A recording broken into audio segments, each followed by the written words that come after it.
Hello, and welcome back to another episode of Mystery Red Reads. This is my disclaimer. This beta read in concrete is at the author's request. This video is for learning purposes. Today we're doing a beta read in concrete of a piece of original fiction. Today we're looking at Chapter 2 of The Lake of Haunted Memories and for Ladybug88. And I want to give a quick recap. I will post a link to my read of chapter 1 in the description, but I want to go over really quick. So last chapter, in our opening chapter, we were with Ruth and her friends Barb, Carl, and Anna, and they are getting ready to go out on Sparkling Lake to collect data because they're wanting to compare data they collect from it, and then they're going to go to another lake and collect data from it and then compare them. I think they're working on a dissertation for a master's. They're college students, so they got a research project. And while they're there, before they actually set out into the water, they bump into a couple. There's a man in a wheelchair and his wife is pushing him, and then I believe their dog is with them as well. And they make casual conversation. In this casual conversation, Ruth is introducing herself and saying what they're getting ready to do, and Ruth mentions this Lake Chevanet is the other lake that they're going to go to. Now, earlier in the chapter, the college kids were talking about how the lake, apparently Lake Chevanet, doesn't actually have an official name. It's just the name that the locals call it. And so there's like all kinds of urban legends that kind of float around it. And they're not really taking those too seriously. But when Ruth talks to Olivia and Howard, and she mentions that they're also going to be going to Lake Chevanet, Howard is immediately triggered and has a complete PTSD response. He can't even speak. Basically, his wife is goes on and loads him in the car because he's done. It's just it for him. He can't handle it, even mentioning it. And then Olivia kind of tells Ruth after she's got her husband in the car, she's like, "Don't go there." She's like, "My brother and my dad died there, and Howard survived," and she's not even really sure how she's recommending that Ruth not go there. So that's where we have left off, and now we are going to look at chapter 2, and it looks like we are going to be with Barb. Barb is one of the friends that is with them to go on this research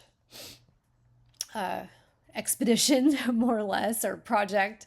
And so we are just going to dive right in here with that quick little recap. If you want to listen to the read, like I said, I've got a link for it. And I think this is a supernatural thriller if you want to know the genre. And we are just going to dive right in. So, Chapter 2, Barb. Barb dug her paddle into the shallow water, disembarked, and waded ankle deep, her waterproof boots sloshing as she pulled the bow ashore. Bow. Is it bow? Yeah. And it's not spelled wrong. That's just I read it wrong because that's one of those words that has multiple meanings. So I think she's implying the front end of the boat. I'm wondering if was it a canoe or a kayak? I don't know if that was ever specified, or if it was. If I don't recall, but not that that's important at this moment. Sorry about that. Okay, so Barb's coming ashore. She's pulling the boat. Gonna keep going. Anna and Carl climbed out and helped bring the rest of the canoe aground. Well, here we go. We now know it's a canoe. I'm contemplating. It reads beautifully. Our first sentence is a little bit long, but not necessarily wrong or bad. And what I'm contemplating is, it makes sense she pulled the bow ashore, but I read it wrong, and so there's nothing wrong with it. It's correct. I read it wrong. That could be me. I don't know. Barb dug her paddle into the shallow water, disembarked, and waded ankle deep, her waterproof boots sloshing as she pulled the bow ashore. So as I'm reading this, I'm getting this beautiful visual, and my author here and I have a similarity in our writing style, which at some point I'll pull up some of mine and show you some of my, oh my goodness, my super, super elaborate descriptions. And some of them are wonderful. Don't get me wrong. There's a balance to it. There's kind of a finesse to balancing your description with your inner thought, with the physical movements of your characters, and all of those things together is what makes them real and paints the beautiful scene that really gives a person, gives the reader a full experience. So what I'm contemplating in the back of my mind when I read for Ladybug is I'm wondering, we have to find that perfect balance. And so this I feel like is okay, but we're bordering on a little bit too much detail. And so I have to figure out if the sentence is technically correct. It can be a matter of opinion. I'm inclined to like this, but I like that beautiful, juicy detail scene. But I want to be kind of objective as well. And that's because it's a personal preference. This is very similar to my writing style. And so it's kind of hard for me to say, okay, what is too much? I think we're going to feel for sure when it's too much. I'm going to say, this is good. I've got a visual and I'm wondering if it's too much. I think we're going to go with, I'm wondering, and this might be a little bit too much as our gauges. And I'm just going to say what my feeling kind of is. This, as I was reading, and it might be why I messed up this word, because as I'm reading, we've got shallow water, disembarked. So you've got movement in there. I've got the visual, weighted, ankle deep, her waterproof boots sloshing. So I've got action in there. I've got more detail. And so as I'm reading, and you've painted so much scene in very few words, which is great. But as I'm reading it, my brain was starting to go. I think when I got right about here with the boots sloshing is where my brain was like, okay, how many more details are we going to have? Because how much detail is too much versus just right. Maybe if we wonder if it's too much, we consider taking out something and seeing if the sentence still reads as beautifully without it, and then compare the two and choose. Because like I said, there's nothing technically wrong with it, but we want to find that balance of just the right amount. And I'm not saying for sure this is too much. I'm saying my brain was starting to wonder when I went, see, she waded. But she didn't just wade. She waded ankle deep. She's in her waterproof boots, and then she's sloshing. We had shallow water, and we had her disembarking the boat. So we've got action and description. And I'm not gonna harp as we get in here. I'm not gonna harp on it or go on and on about it. I'm just gonna kind of try to summarize and keep it brief with maybe this one I'm not sure about, might be too much, and this one's probably too much, as kind of going to be our gauge. So I'm basically setting up our gauge. And then when you try to figure out what to do, where did my mouse go? When you try to figure out whether or not it's something you want to change, just consider looking at taking something out and seeing how beautifully the sentence still flows without it, and then you'll be sure. So instead of being like, I'm not sure and this is maybe too much, to, oh, okay, this is good, okay, or great, or beautiful, or it's wonderful, or it does what I want in the fewest amount of words. Sometimes brevity is a wonderful thing. If we find that beautiful balance between the things that give us the visual and the feels and the fewest amount of words possible. Sometimes it's still going to be a lot of words. But okay, all that said, we're going to do this. We're going to read through this one more time, and we're going to keep going. I'm going to try to say the correct word here, and we're going to kind of give this a quick start over. Those were kind of my initial thoughts. I told you at what point I kind of started to have the wonderings. That might be why I messed this up, because in context, this is the correct word. I mean, there's nothing wrong with it. It was me. All right. Barb dug her paddle into the shallow water, disembarked, and waded ankle deep, her waterproof boots sloshing as she pulled the bow ashore. Anna and Carl climbed out and helped bring the rest of the canoe aground. Ruth got out last. "Thank you all for being patient and showing me the ropes." "Any time," Carl replied. "You're doing an awesome job." Facing away, Barb scowled. A 10-year-old would have paddled better than Ruth. "Oh my goodness. Oh my goodness.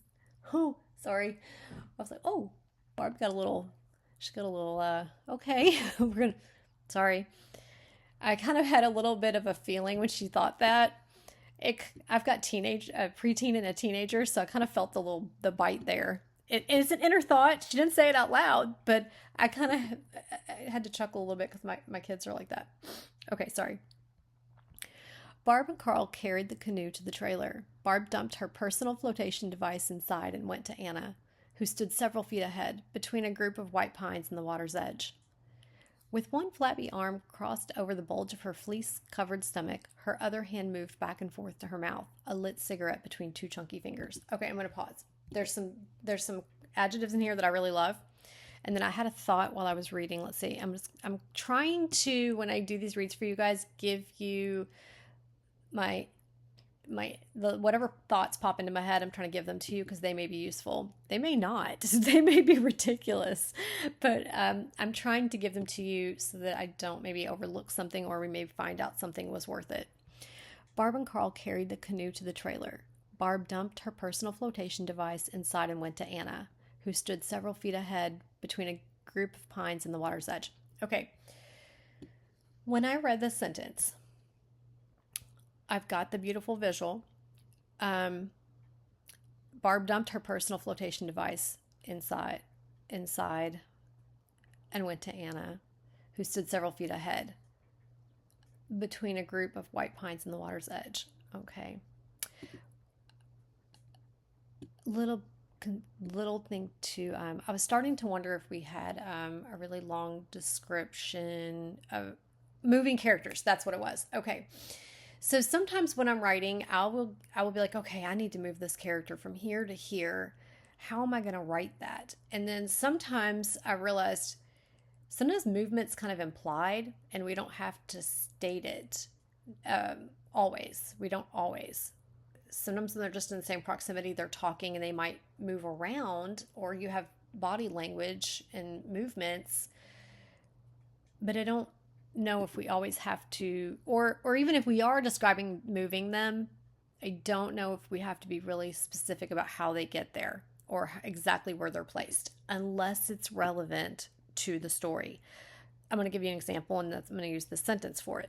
Barb dumped her personal flotation device inside and went to Anna, who stood between a group of white pines and the water's edge. So that sentence is a little bit tighter.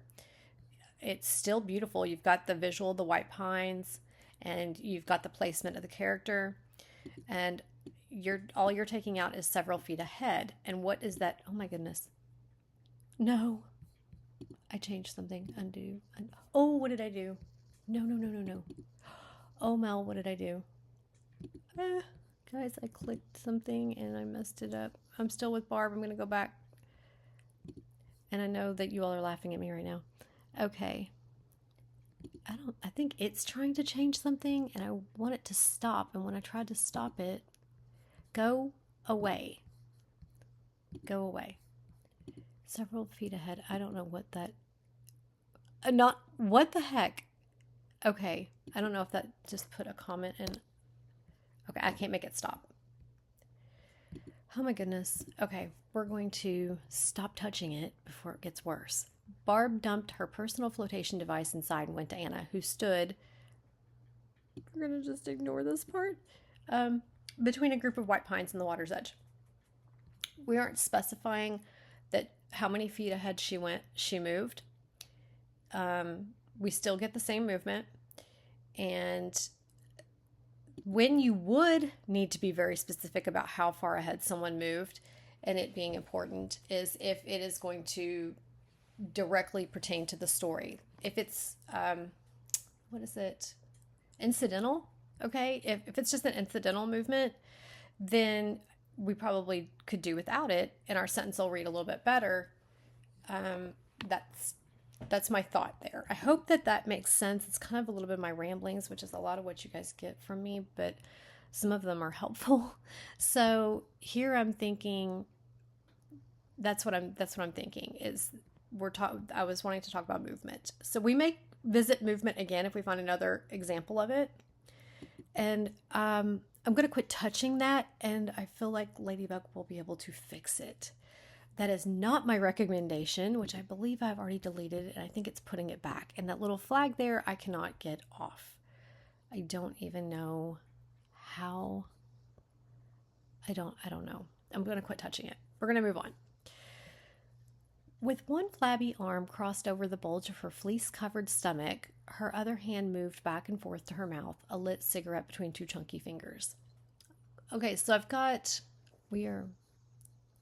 we've got Barb smoking, right? Is it Barb or Anna that's smoking? Hang on. Barb numbed her personal flotation voice and went to Anna. I am actually unsure which one of them is smoking. I'm not sure if it's Anna or Barb. I mean, we're probably going to find out. Yep, there's Anna. And I thought for a second it was Barb. Why did I think that? Barb and Carl carried the canoe to the trailer. Barb dumped her personal flotation device inside and went to Anna, who stood several feet ahead between a group of white pines and the water's edge.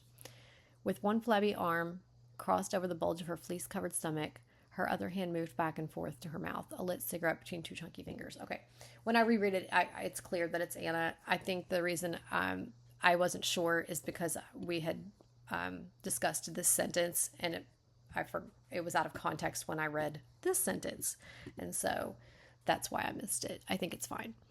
I am wondering about our adjective balance. With one flabby arm crossed over the bulge of her fleece-covered stomach, her other hand. Okay, this is my thought here. Pick maybe one or two of the adjectives describing Anna's weight. I kind of like the two chunky fingers, to be honest, and maybe even the flabby arm. We don't want to do too much. We don't want to do too much. If I was to look at this sentence, if I was the author, I would be removing one of the three of those, just so it's a little more subtle and not so I want to say in your face, not like in a mean way, but like she's honestly, when I got chunky and flabby, I kind of got the feel. I kind of like the fleece covered stomach, but I don't know. Maybe just take out the bulge. Let's play with it for 1 second. With one flabby arm crossed over her fleece-covered stomach, her other hand moved back and forth to her mouth, a lit cigarette between chunky fingers. I still kind of got the impression that she's a little thick from the flabby and the chunky. I just don't want it to be too much. You want to be like, she's thick, okay? I guess that's what I'm trying to say is like, we got it. We don't need to overdo it, maybe a little bit, maybe. Okay, let's keep going. Hey, Barb raised her sunglasses and perched them on her forehead. Hey, yourself, Anna took another drag. I almost want to say it like this. Hey, yourself, Anna took another drag. I realized when I'm reading their dialogue, I wondered if I should read this line a different way, like with a different tone. And then I thought, okay, I don't actually know enough about them yet because we're getting to know them to really kind of know what tone to use. This is not to say anything is wrong. This is just a kind of analyzing. I'm wondering back. Let's see. Barb had a sassy thought. So I'm wondering if that kind of gives me her mindset. So she was irritated with how Ruth paddled the boat. So, but that's the only indication we've got of anything. So we know Anna is a little bit chunky. Okay. I'm trying to figure out what we're learning about the characters. Hey, Barb raised her sunglasses and perched them on her forehead. Hey, yourself. Anna took another drag. Skinny like a stick insect, Ruth contrasted perfectly with Anna, and they'd balanced each other's weight by occupying the middle of the canoe, with Barb at the bow and Carl at the stern. I like the skinny like an insect. Now I'm thinking, have we ever seen a chubby insect? I mean, aside from it like an earthworm, but like generally speaking, I don't know that insects get chubby. I have never thought about that before. Although I do see like the stick insect as a perfect visual. Okay, sorry. Skinny like an insect. Ruth contrasted perfectly with Anna. Okay, and they'd balanced each other's weight by occupying the middle of the canoe, with Barb at the bow and Carl at the stern. So there's 4 of them in this canoe. Okay, painting the picture. Barb glanced back and jerked a thumb at the Toyota Tundra, the navy blue cab almost black under the shade of a tree. Were Carl and Ruth talking about the geriatric couple with the dog? Were they part of the hillbillies who believed in the stories about Lake Chevenette? Okay, I'm thinking, are they talking about them now? Okay, I'm wondering now, had they already gone out? I thought they were getting ready to go out on the water in chapter 1. And so now I'm thinking, are they coming back because they pulled the canoe offshore, so they're coming back. Oh, there you go. Were. It's past tense. Were they? So how long were they out on the water? Okay. Let's see. Were Carl and Ruth talking about the okay, wait. Oh, so she sees them talking? Barb glanced back and jerked a thumb at the Toyota Tundra, the navy blue cab almost black under the shade of a tree. Were Carl and Ruth talking about the geriatric couple with the dog? Were they part of the hillbillies who believed in the stories about Lake Chevenette? So she doesn't know what they're talking about because she's over here with Anna. Okay.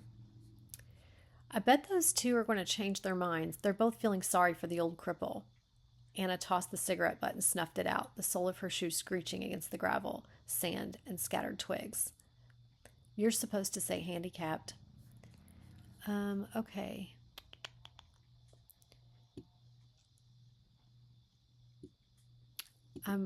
My suggestion would be take out sand, say gravel and scattered twigs, maybe.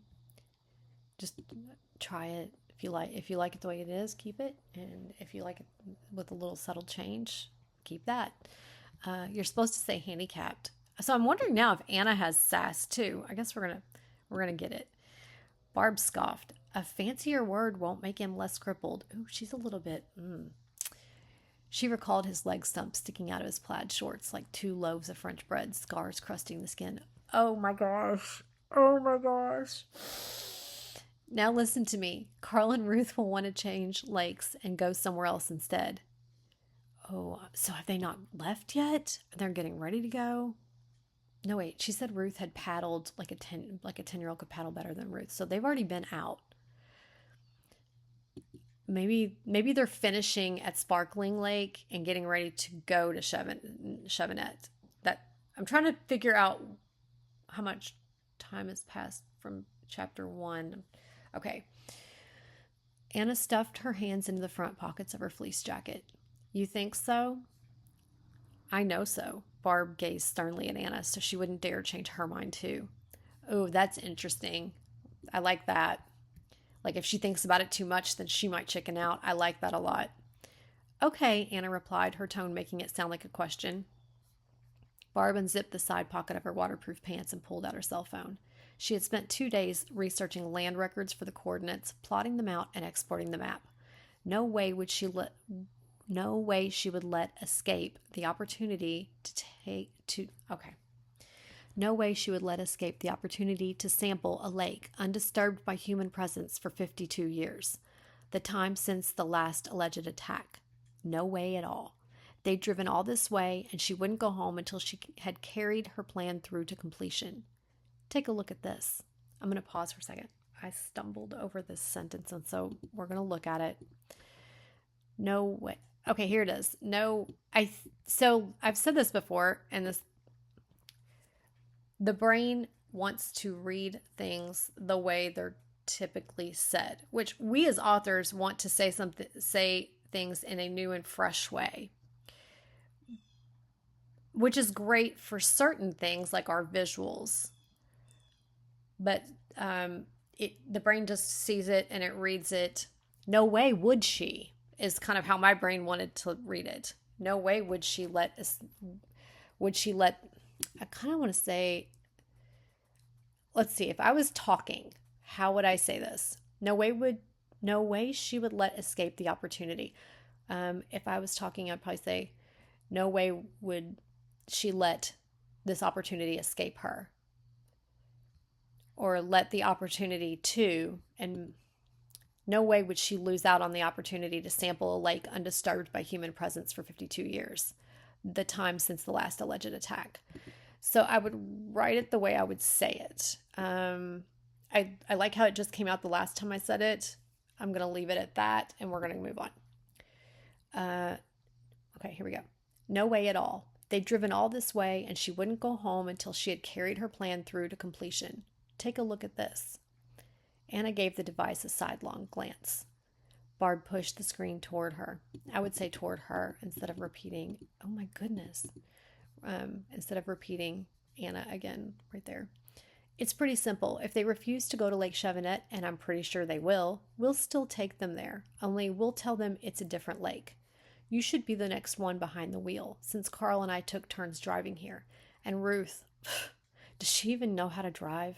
She didn't know how to hold a paddle, and she's doing a master's in water resources management, for crying out loud. Anna extended the yellow tips of her fingers toward the cell phone, and their rank smell reached Barb's nostrils. So you want me to lie to Carl and Ruth? Anna asked. I would probably say she, because we know that we're talking about Anna already. So I kind of already expected it to be her speaking. It isn't a lie, strictly speaking. We'll tell them we're going to an unnamed lake, and that's true because the name Chevanet isn't official and doesn't show on any document, not even on the internet. Only the locals used it in their ludicrous stories.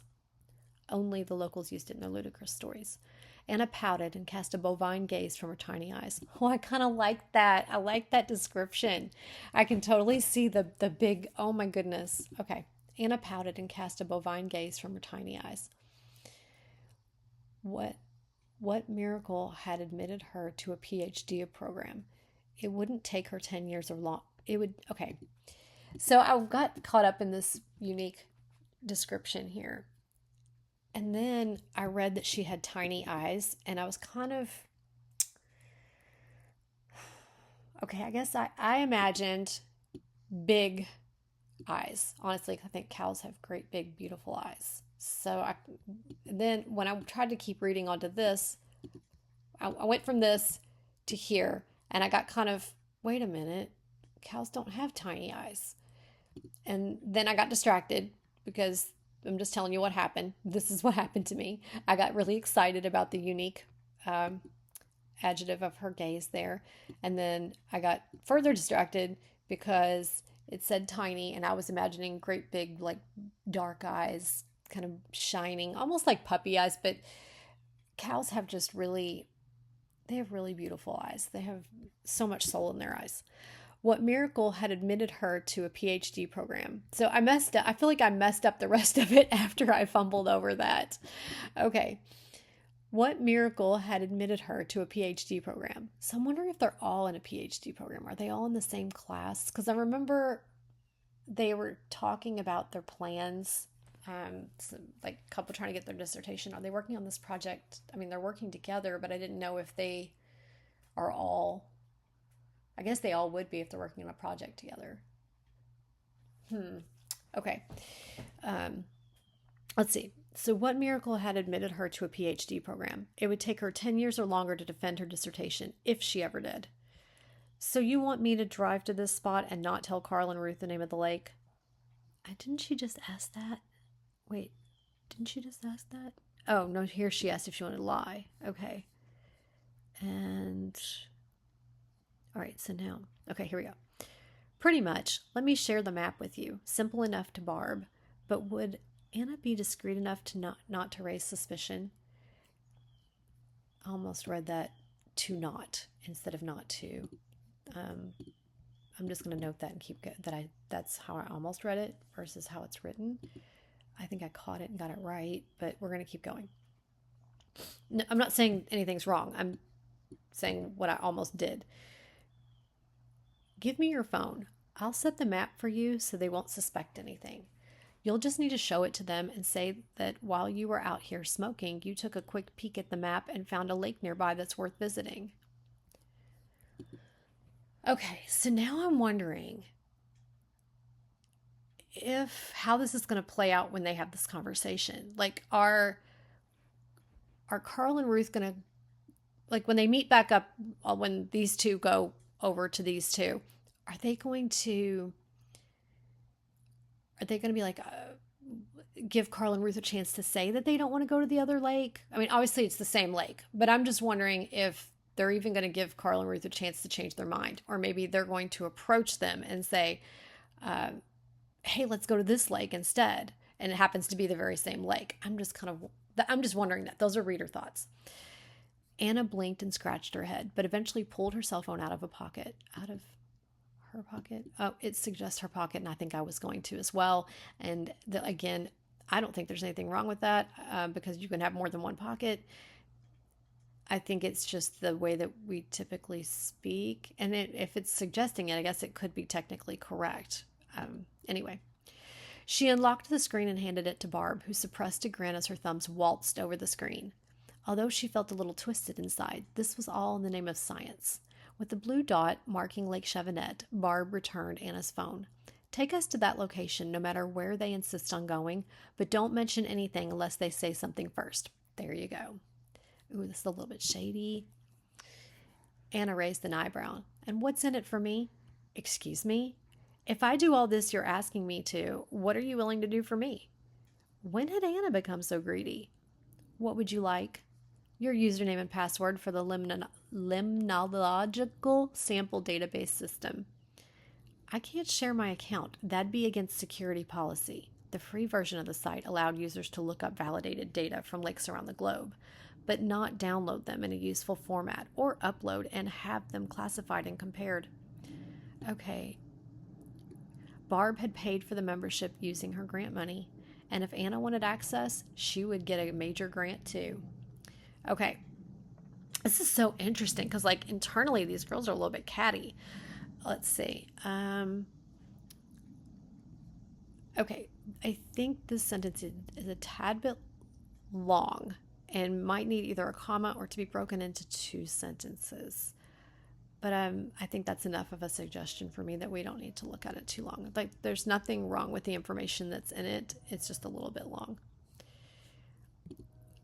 I'm sure fooling people into going to a haunted lake is against a lot of policies too. Oh my goodness, she's pushing back.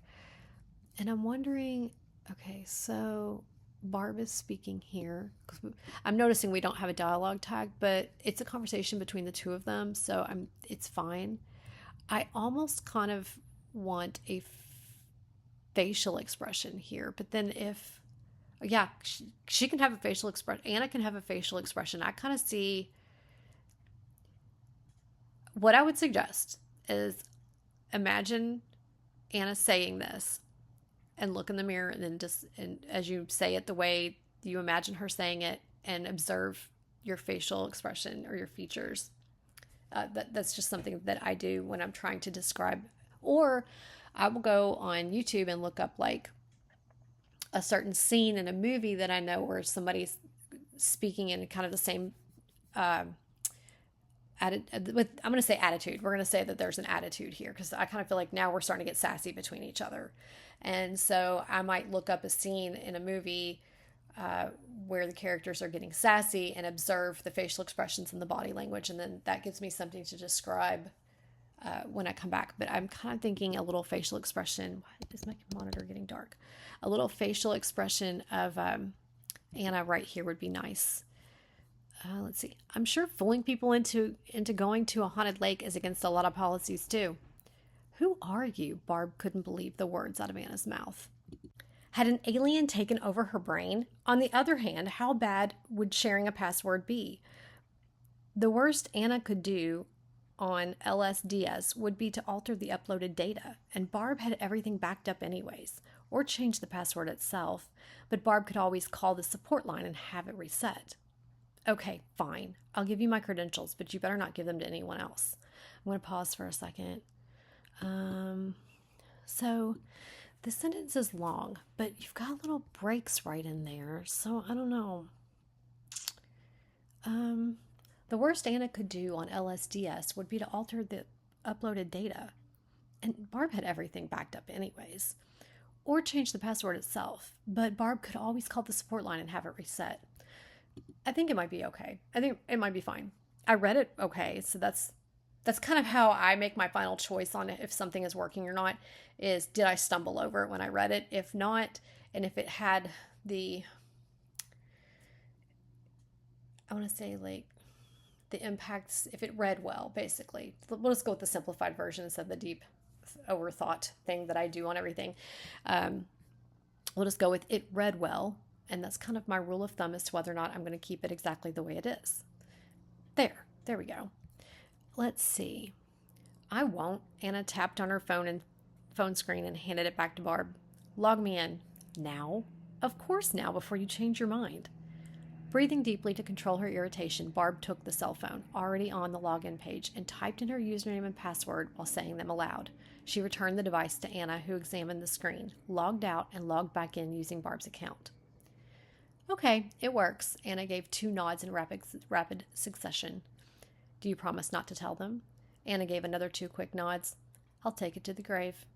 Hurry, go stand by the driver's side door, Barb said in a low voice. Offer to drive.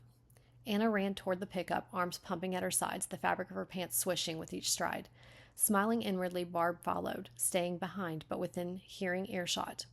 I just said earshot instead of hear, because it says hearing shot, and I said within hearing earshot, I think. I would probably just take out the hearing and make it earshot.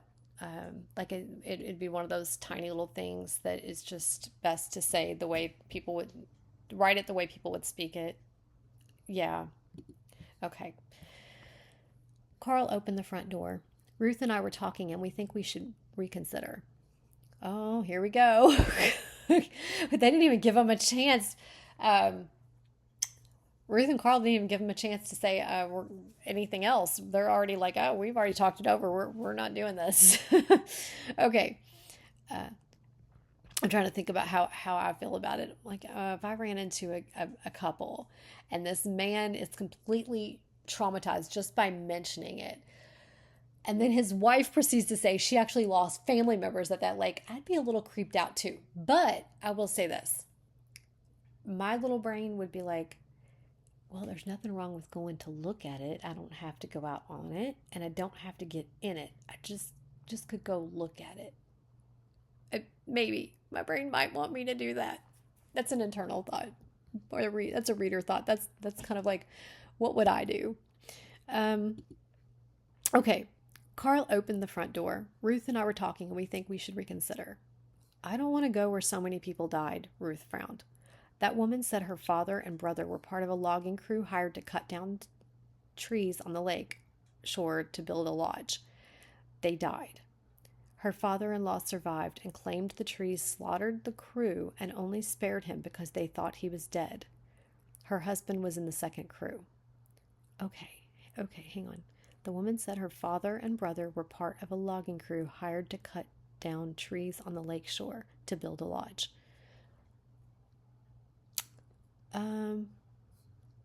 Hired to cut down trees on the lake shore to build a lodge. Okay. Hired to cut down trees on the lake shore. There's nothing wrong with it. I'm just, I think maybe it's a little wordy in our little words. Maybe. I'm wondering if it could be rephrased to be tighter. Of course, I also want to note in my thought process that I don't want to change the writer's voice. Each writer, each author has a sort of thumbprint to how they put words together and build their stories. Now, I will say like I recently read a book where it was very good. The storyline was very original. It covered some really difficult material, and the novel addressed self-harm, and it was very well done. The ending was nice, but I kind of thought after I read it, even though it was definitely poignant, I cried through parts of it, but I kind of thought after I read it that it was very stereotypically written in it's like a format. Like it had a format and it followed the format, and the formula worked. Okay. There are general guidelines, general rules, general ways we construct stories, and that structure works. And so we do it.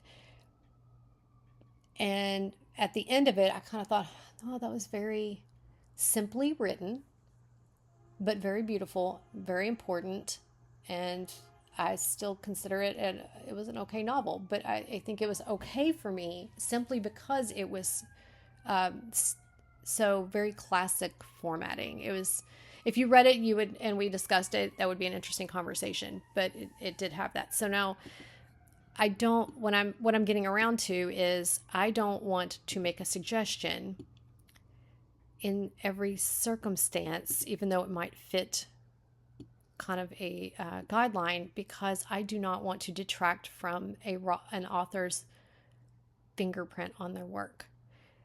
You have a distinct voice. You have a distinct writing style. And so the way that things are said may be okay. Let's see. That woman said her father and brother were part of a logging crew hired to cut down trees on the lake shore to build a lodge. Really, there's nothing wrong with that sentence.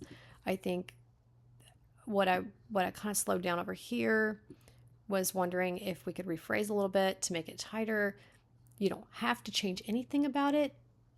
The woman said her father and brother were part of a logging crew hired to cut down trees for a company building a lodge. I think I don't have to state on the lake shore, but I guess the reason she's stating that it's on the lake shore in this case, like we talked about whether or not exact location is important, it could be important in this situation because the lake is, what happens on the lake is relevant to the story. So in this case, it could be considered important to leave that in, to be specific about where they were cutting down the trees. And the lake doesn't have an official name. I've probably mused over this one sentence way too long. So we are going to leave it and we're going to keep going. They died. Her father-in-law survived. So it doesn't say exactly what happened. So you're still wondering what happened. Like you kind of know what happened because obviously they were a logging crew. They're cutting down trees and they died. They died. So some event happened and they were killed. And so her father-in-law survived and claimed the trees slaughtered the crew. Okay, so the trees killed them? First of all, I'm kind of liking these trees because people be cutting down trees that don't need to be cut down. But that's a whole nother conversation. But wow. Okay, so the trees have killed people. They only spared her. Wait, she said her father-in-law survived. Okay, so I thought Olivia was with her husband. That woman said her father and brother were part of a logging crew hired to cut down trees on the lakeshore to build a lodge. They died. Her father-in-law survived and claimed the trees slaughtered the crew and only spared him because they thought he was dead. Her husband was in the second crew. Wait, so is that two? Okay. Here's what my brain is wondering. She did say it was her husband. It was in the second crew. Okay, so her husband, Olivia was pushing her husband in a wheelchair. That's what I think. We can't go back to chapter 1. It's not in here. All right. I thought Olivia was pushing her husband. This sentence makes me still think Olivia was pushing her husband and talking about her husband and that he was apparently harmed in this incident. But now it says over here her father-in-law survived. So I don't remember from chapter 1 if how many people she mentioned surviving. I kind of thought maybe she didn't mention how many people survived. She stated that her father and brother died, and I kind of thought that her husband was the only survivor because that's just how my brain rationalized, was there was 3 people mentioned, but now we're mentioning another person. Okay. I'm sorting out what happened, and I'm kind of wondering if we need to mention in chapter 1 that her father-in-law and husband were the only ones that survived or something to the sort. Because she talks about her husband surviving. It would not be hard to squeeze in there her father-in-law and her husband survived. The reason I'm suggesting that is because when I got to here and I read her father-in-law survived, all of a sudden my brain started putting a father-in-law figure in the wheelchair, and instead of her husband, but I had remembered it as the husband, so then I got confused. And now I kind of thought, were they were old. I thought they were older folks. Or is it just how did I come to that conclusion? I kind of want to go back to chapter 1 and look again at the last paragraph. And I can't do that right this second. Let's see. The woman said her father and brother were part of a logging crew hired to cut down trees on the lake shore to build a lodge. They died. Her father-in-law survived and claimed the trees slaughtered the crew and only spared him because they thought he was dead. Her husband was in the second crew. Okay, we're gonna...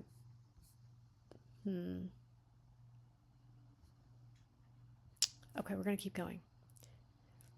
Glad she'd foreseen the change of heart, Barb played along, raising the back of one hand theatrically to her forehead. If she didn't protest, they wouldn't suspect she was plotting something. Whoa, okay, she's so devious. Oh my gosh. Barb's like manipulative. That's... oh my goodness. Okay. Don't be gullible. You can't take that nonsense seriously. The first man spent the rest of his days in a loony bin, so he'd obviously lost his mind.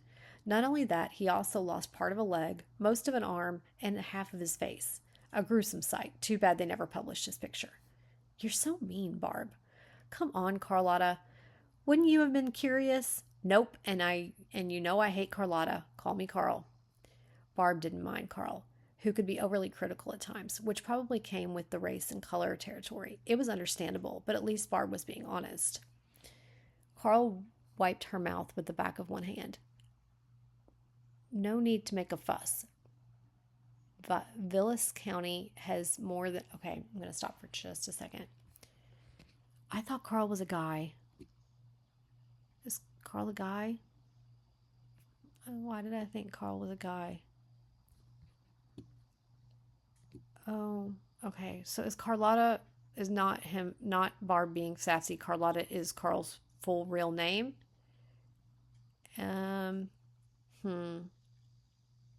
So from chapter 1, I didn't know that Carl was a Carlotta. Is Carl a guy? I now want to go back to chapter 1. Okay, hang on. And I got to back up a second.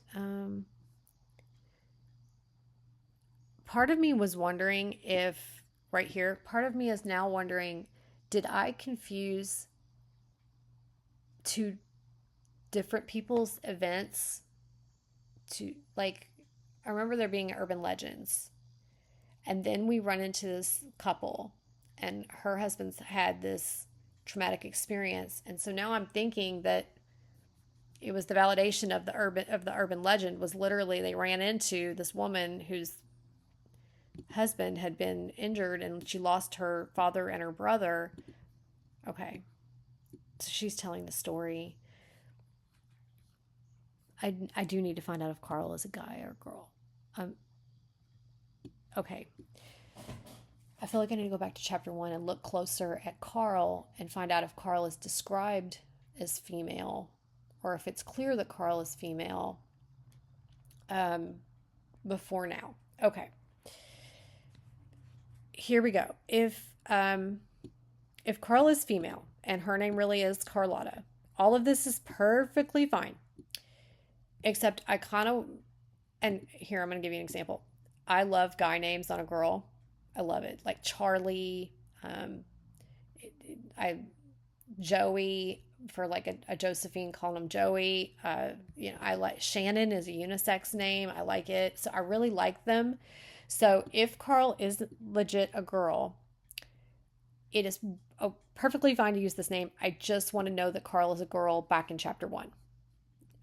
So that I'm not, as a reader, visualizing a dude and suddenly finding out that Carl is actually Carlotta, if that makes sense. Okay.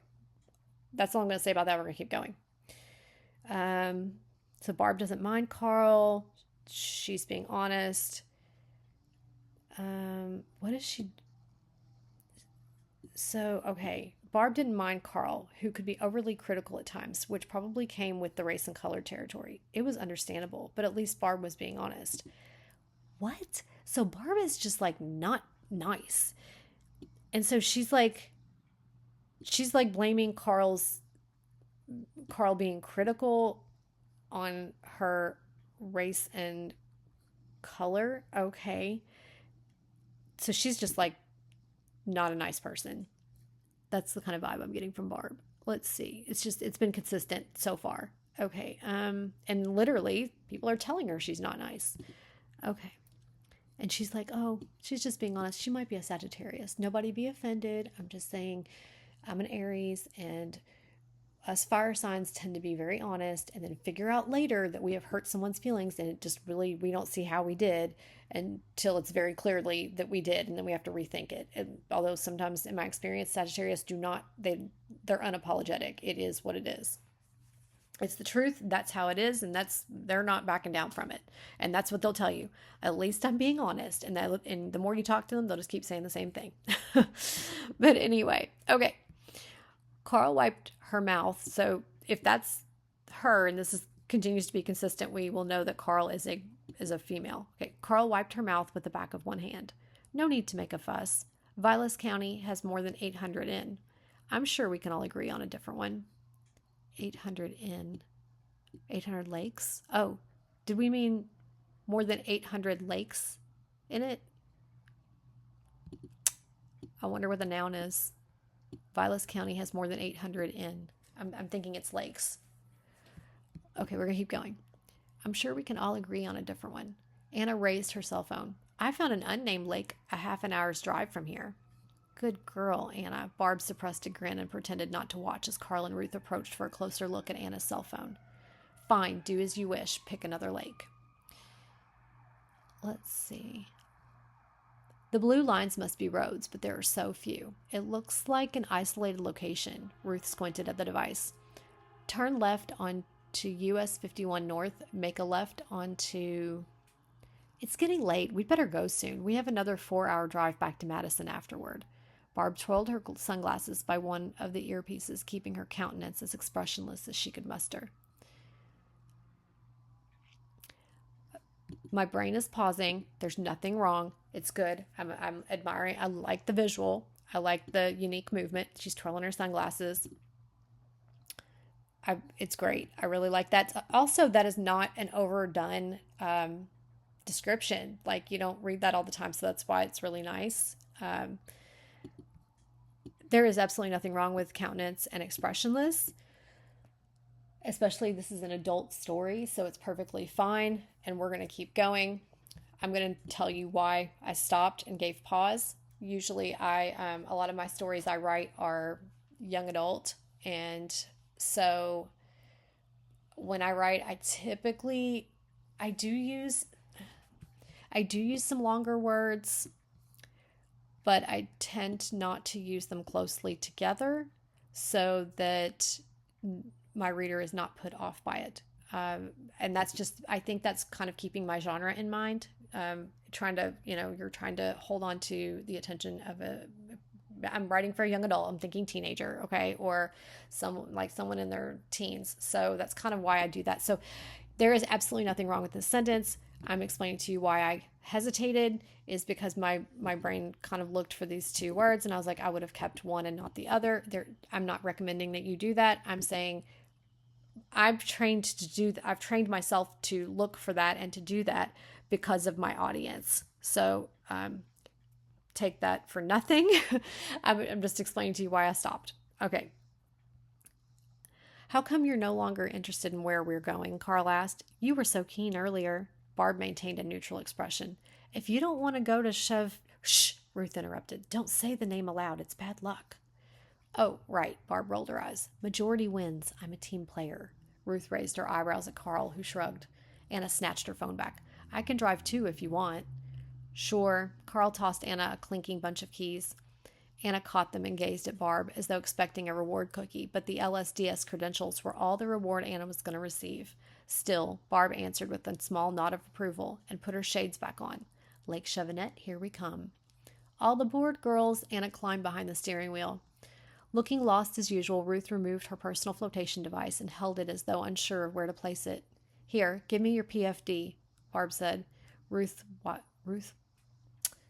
widened her eyes. My what? I would say Ruth's eyes widened.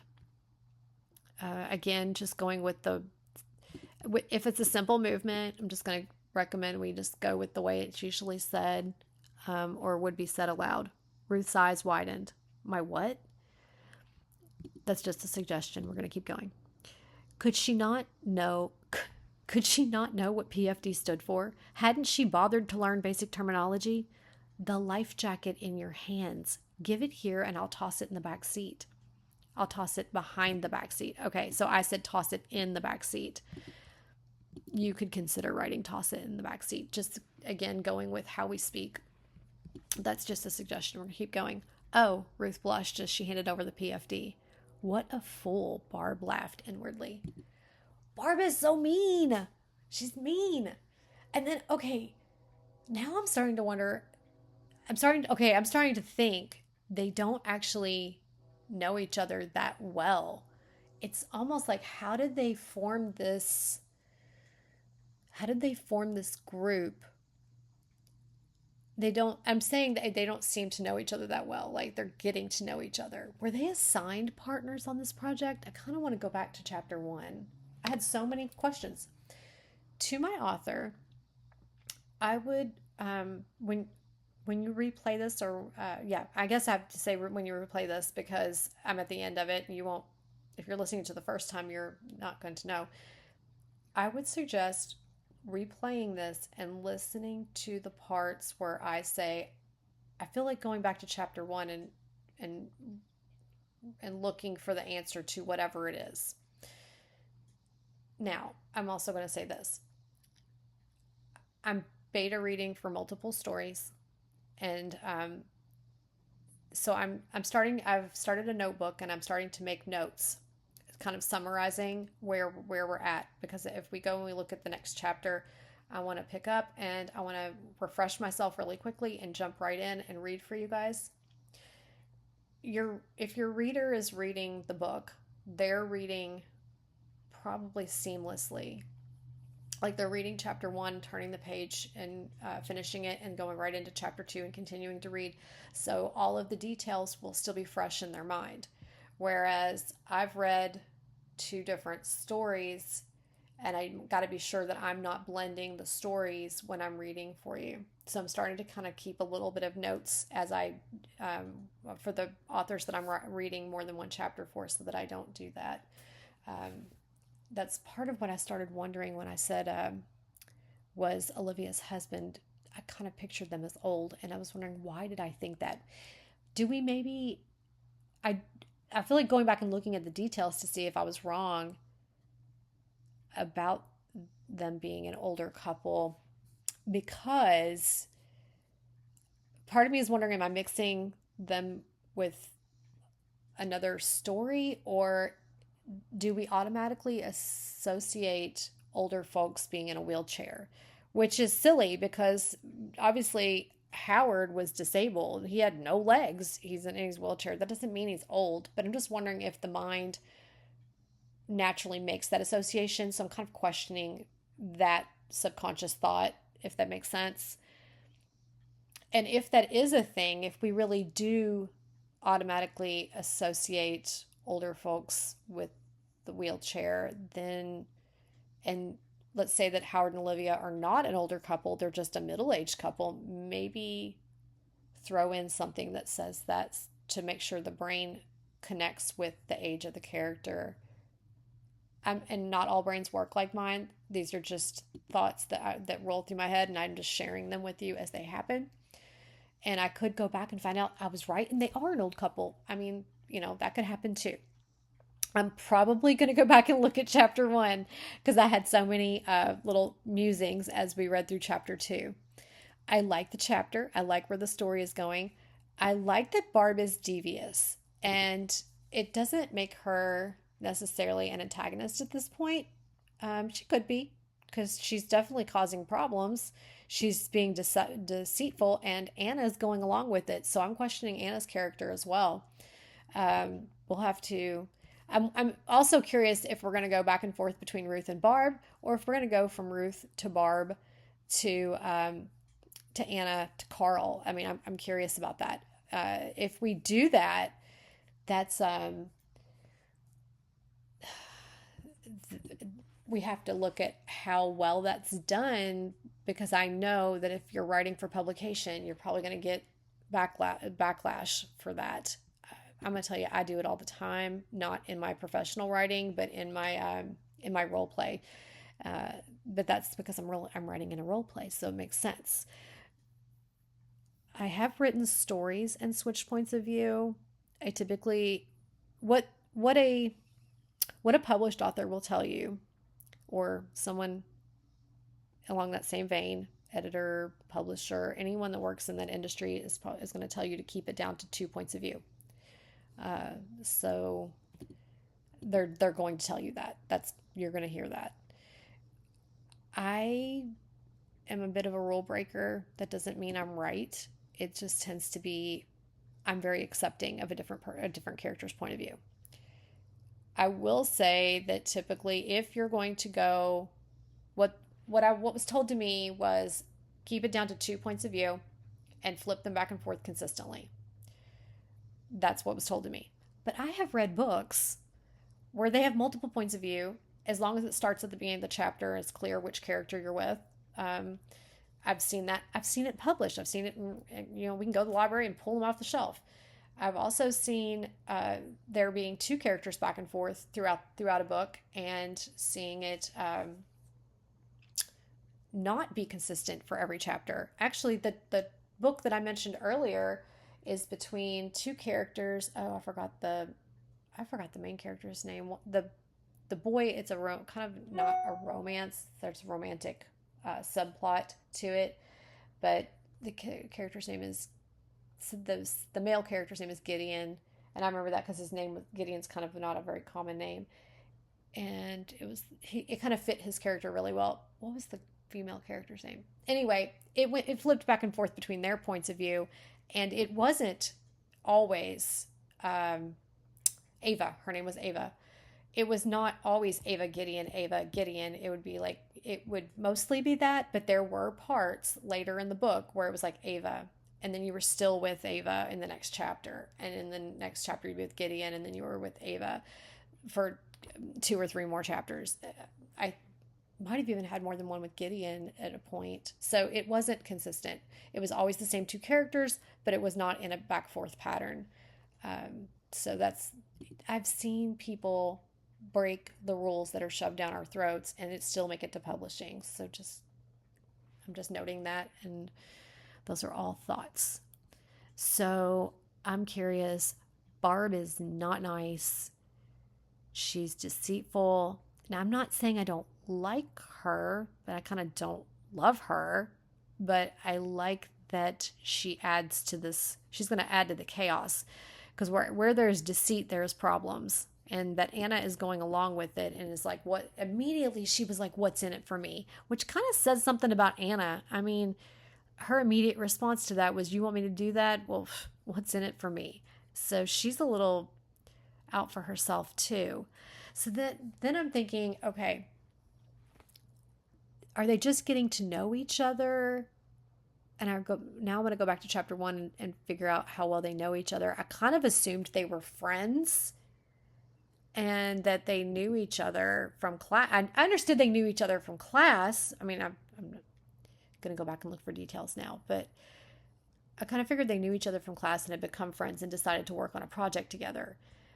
But with Barb being deceitful and then Anna kind of going along with it, and both of them, well, we don't know Anna's thoughts on Ruth yet, but Barb's got some nasty thoughts towards Ruth. And that is not a friend. She's not a friend. So it kind of makes me feel like this is like a project where they were assigned partners. So I don't know. Those are all thoughts. Those are all thoughts. And I'm also kind of looking, what is her liminalogical, I'm looking for that. I'm going to say I don't know what that means, and now I'm wondering if these, like the term, well, personal flotation device kind of is a general term that most people are familiar with, especially anyone who's taken like first aid or, boating safety, that kind of stuff. But I'm wondering if it's relevant to the field that Ruth is going into, and thus Barb is like, how can she not know the basics? I'm going to look up that so that I am clear on what it is she studies. Obviously, it's got something to do with water. And maybe you guys already know. I know my author does because she's written this story. So anyway, those are all my musings. Lots of thoughts. Still interested. I would absolutely still turn the page because I can feel that something's coming. We got 2 dishonest people in here out of a group of 4. That's not good. I'm questioning how much people who are selfish, like Barb and Anna, when things get rough and I don't see them coming through for somebody else. Now, that's not always true because sometimes people are superficial until it comes to crunch time and then they rise to the occasion. So that's still a possibility. I'm not really holding it out because Barb was pretty consistently nasty throughout here. But at the same time, it's still a possibility. What is that movie? It was a Crash, maybe? There's a movie where there's like, I forgot all the characters that were in it, but the story's really good because it's like this cop abused this woman. I think he pulled them over and there was a couple and they were out for an evening and he physically like molested this woman that he'd pulled over in the movie, and he violated her. It was horrible, and she's like traumatized, and it's very upsetting. But at the end of the movie, she's in a car accident, and by chance, he's the one that pulls up and saves her from the car, but she was terrified of him, and rightfully so. But it shows, and I think it probably would have I kind of feel like he as a character also had a moment of, oh, she's scared because of me, and he had a moment of he realizing that he had done something horribly wrong. That seemed like it should have been obvious to everyone, but it seemed like the moment where he realized that he'd made a mistake and he had done what he wanted in a moment, not thinking of what was right for her and right as a human being. And so I'm saying all that because, we look at our characters and we look at the possibilities for them and the room for them to grow. I'm not holding out much hope for Barb and Anna here. I'm knowing this is a supernatural thriller. I know we're going to turn the pages and some big event's going to happen. And I just don't know if we can count on Anna and Barb. We're going to wrap my ramblings up with that. I don't think we can count on these two. I would love it if there was like a surprise twist and at least one of them proved me wrong. Like they had their limits and they had some kind of underlying morals that are going to come out, but it's not looking real good for Barb at the moment. It's going to take her something to something to happen to win me back over. But at this moment, I'm kind of raising an eyebrow at Barb, saying I got my eye on you. So anyway, I've enjoyed reading this chapter with you. Thank you, Ladybug88, for trusting me with your words. I hope that some of my ramblings are helpful, and I will see you guys next time on Mystery Red Reads.